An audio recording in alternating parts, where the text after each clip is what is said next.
өздеріңіз кеңестің басында айтып өткендей, биыл тәуелсіздігіміздің 30 жылдығы, оны ерекше атаулы мейрам ретінде тойланып жатыр барлық жерде. Ендеше осы біздің тамыз конференциямызда осы тәуелсіздіктің құрдастарына сөз берейік. Номер 55-ші орта мектеп гимназиясының алғашқы әскери дайындық пәнінің мұғалімі Садыков Асқар Өміртайұлы және 28-ші орта мектеп педагог-психологы Тағбергенова Айгүл Қуанышкерейқызы.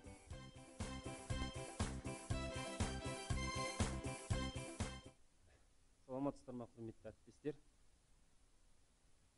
Еліміз тәуелсіздіктің бесігінде тербелгелі міне 30 жыл. Мен тәуелсіз елімнің құрдасымын.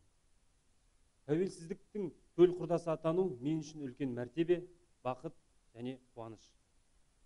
Осы жолда мен өз мамандығымның иесі атанып, еліміздің жастарының санасына өр рух пен қажымас қайрат беріп, патриоттық сезімін ояту үшін Ақтөбе қаласы номер 55-ші орта мектеп гимназиясында алғашқы әскери және технологиялық дайындық пәні мұғалімі лауазымында аянбай қызмет етіп келемін.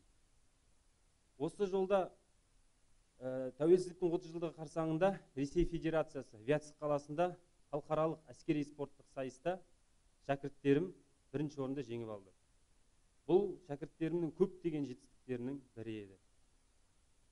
Мені қазіргі шәкірттерімнің табандылығы, жігерлігі, қайтпас қайсарлығы секілді қасиеттері қуантады. Олардың бойынан қазаққа тән осындай қасиеттерді көрген сайын жігерлене шабыттана түсемін. Елім деп соққан жүрек болса, жүректі жарып шыққан тілек болса, еліміздің дамуы мен көркеюі жолында талай игі бастамашысы болып, ерен еңбегімді сіңіре беремін. Осы бейбіт күнді көрсеткен бабалар аманатын көздің қарашығындай сақтап қорғау біздің міндетіміз. Тәуелсіздіктің тұғыры берік, еңсесі биік болсын.